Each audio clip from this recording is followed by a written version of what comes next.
Good evening, I'm Chris Matthews. Leading off tonight, we just can't quit you. When President Bush left office, his approval ratings were abysmal, with historians ranking him among the worst presidents ever, and with the American people basically saying, good riddance. Iraq, torture, Katrina, the sinking economy, you name it, it stuck to Mr. Bush. But the former president does have his supporters. Some of his top former aides have been working hard to burnish his legacy. Can the Bush presidency be saved? We'll give one supporter a chance tonight, former Bush press secretary Ari Fleischer. Plus, did President Obama just declare war on Congress today by trashing those cuddly little projects called earmarks? If my administration evaluates an earmark and determines that it has no legitimate public purpose, then we will seek to eliminate it, and we'll work with Congress to do so. Or did his signature on that porcupine spending bill today speak louder than his words? Anyway, don't bet on the Congress to say, yes, sirree, Mr. President. They're more likely to say, we were elected by our constituents. We're here for them, and we'll decide where the money goes. More on this big Obama bombing of the way things are in a minute. Also, President Obama created a White House Council today to give special attention to the economic and health care challenges facing women and girls. Some say, no, it's not necessary. Others say it doesn't go nearly far enough. We've got two women to debate that one. And what do you make of this? Michael Steele now says bipartisanship doesn't work. Are those fighting words? Are they the Republican line these days? We'll give the new Republican National Chairman a stress test in tonight's Politics Fix. Finally, big check for Denny's, not so big for a presidential campaign. Backers of Sarah Palin went to a Denny's restaurant last night in Connecticut. The group has raised about $3,000 for a possible Republican presidential candidacy. We'll get to the latest on Palin in a minute. Plus, well, but first, with the campaign by former aides to President Bush to defend his legacy, they're out there. Ari Fleischer was the White House. Ari, what a smiling face to have back on our show. Thank you, sir. Thank you, what Chris. brings you back? Is this the return from Elba? Is this the 100 days of Napoleon's return from Crawford? What is going on with this network of former Bushies, current Bushies, I should say, singing the old song? Well, Chris, I'm here because you invited me to be here. Oh, yeah, okay, I appreciate that. But isn't there a lot of you out there, I call them the band of Bushies, who are out there trying to remind us of how good he really was? Well, there, of course, is a number of people who believe in George Bush, believe in his policies, and believe he helped contribute to a stronger, better America where we haven't been hit since September 11th. But what happens after you leave office, Chris, and you know this very well, is there are a lot of cable shows and a lot of people are still interested in your opinions, and I'm always pleased if I can go on and talk. Mostly it's talking contemporaneously about what's happening with President Obama and just my take on events. And along the way, there are inevitable comparisons or insights you can deliver about what I saw when I was there working for President Bush. I'm proud to say what I think. Well, let's talk about the change in parties which occurred last year in November. You're aware of politics as anybody around. You speak about it, you think about it, you write about it. It seems to me there were two reasons why Barack Obama was elected president. First of all, he won the primaries because he was totally against the war in Iraq. He won the general because the economy sucked. Now, to put it bluntly, what's wrong about that? Doesn't the war still stand as a mistake, as an unpopular war? Doesn't the economy that you left the country, when your party left the country in our hands, terrible and worthy of a change of parties? What's really changed since November? Chris, I don't think a lot has changed in terms of what you just described, and I would agree with your overall political assessment. It was in part because of Iraq and in large part because of the economy that Barack Obama won. Having said that, I also think Barack Obama should say thank you every day that he inherited a world without Saddam Hussein in it. Imagine how much worse the Middle East would be if Saddam and his sons were still in charge of that country, and how much worse human rights would be in that region of the world. So it's not as simple as just saying that one factor contributed to an election. That's absolutely true in the politics of it. But now that he's governing, it's a lot more complicated, isn't it? Take today. Well, isn't the greatest benefactor of the war in Iraq Ahmadinejad, who doesn't have a buffer in the region? Today he issued his first signing statement where he did the exact same things that George Bush did in signing statements that you and others criticized George Bush for.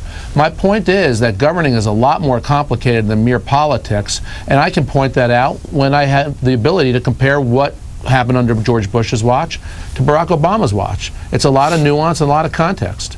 Well, we had the national debt grow from 5.7 and when you guys came in to 10.9 when you left, and many Republicans who now speak very loudly on this subject say the reason is that man we're looking at right now, your boss for those years, President George W. Bush, never vetoed a single spending bill. He opened the door, the floodgates to huge spending.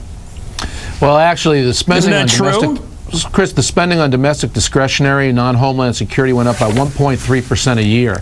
What happened was entitlement spending because of prescription drugs for seniors, and then defense, military, homeland security spending went way up, and then you had the recession of 2001, which we inherited. That's all what contributed to it. Critics will point to the tax cuts. I remind people that the tax cuts led to a record-breaking 55 months of economic growth and job creation. We've never in this country had 55 straight months of job creation. We had that under President Bush before the bank failures of September. Are you proud of the economic record of George W. Bush? You know, I think he came in with a recession. He left with a recession. Are you proud of it? Is it something to brag about? Chris, it's not a simple one-word answer. I'm not proud of the way we judge success is what you left behind. The way we judge success in life is if you have a campfire as a Boy Scout, you're told, leave it better than when you found it. Did you leave the economy better than you found it? Look, I think when people look back on the Bush years... Isn't that a fair standard? The one thing people are going to remember the most is that he kept us safe. We have not been attacked since September 11th. The second is, as I said, Barack Obama should be thankful that he's inherited a world without Saddam Hussein in it. The third part but we were is attacked, troublesome, we were Chris. attacked on your watch. If you start getting into who was attacked when, we suffered the worst domestic calamity in history on your watch. If you get into this, whose watch was good, you guys Chris, blew it. I don't know if you can do it that way. Chris, how dare you? Now, how can you say that? Chris, if we get attacked again, if we get attacked again, are you going to say we got attacked on Barack Obama's watch? We got attacked by terrorists. I'm using the word the way you're using it. You're saying what you just did is shameful. I just said that we should all be proud. It's not shameful to say you were bragging about the fact that we weren't hit after 9/11. That's right. You're proud that we haven't been. You're bragging about the fact we weren't hit. That's exactly right. How can you brag about? People are going to remember about President Bush's administration. Well, they don't remember that because his popularity went down to about one of the lowest in American history. He's down near the bottom of American presidents because people believe that he didn't do a good job of president. Let's go back to your standard. I'm not saying anything. Don't say I'm being shameful here. But just people who look at substance. Ari, you can't set up a standard and then not live by it. If the standard is we didn't get hit. Who is talking? What? Who's talking? If you set up a standard, you can't and not live by it, Chris Matthews. Yeah. You know, Chris, I don't recall you saying that James Carville, Paul Begala, those people shouldn't be on the air defending their boss. But here you are questioning why people like me would be out there saying things about my boss. Because it's not a slam dunk, Chris. There are two sides to every issue. Fair enough. Fair enough. I get to present that side. Okay, give me the argument that you can make again on a couple of fronts. The Iraq War. Back when we got into the war, you admitted that the evidence presented by the president wasn't fair. That the argument that we were facing a nuclear threat, about the yellow cake from Africa and the purchase of it supposedly by Saddam Hussein, you said wasn't true. Your words were that information and turned out to be incorrect. You questioned the president's case for the war. I didn't. Are you happy to defend the way Katrina was handled after you left the administration? Are you generally happy with the economic record of the Bush administration? These are broad questions. I think I'm being fair.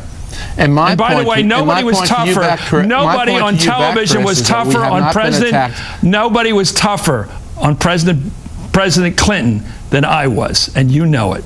So don't accuse me of being. I think a lot of people were tougher than you. You were tough on President Clinton on his ethics and his morality. Don't say I haven't been tough. Chris, you were tough on his ethics. You were tough on his ethics and morality. How couldn't you be?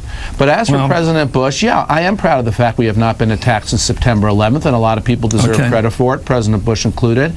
And despite the fact that we were wrong about whether Saddam had WMD, because Saddam lied about it, and everybody, including Bill Clinton, believed he had WMD, I believe we are all better off, and Barack Obama is better off, because Saddam Hussein is no longer in this world or in this Middle East, creating more trouble. Okay. And he should be thankful for that. Let me ask you this question as a partisan question. Suppose you knew that a Democratic president had gotten a presidential memo, a daily presidential briefing that said Al-Qaeda to attack within the United States, and 3 or 4 weeks later they did and killed 3,000 of us. Would you hold that against the incumbent Democratic president if you knew he was warned directly of an attack coming and then it came with nothing stopping it? Would you say that he was shameful, might be the word you'd use? Chris, first of all, it wasn't warned directly. It was one of those vague warnings about Al-Qaeda wants to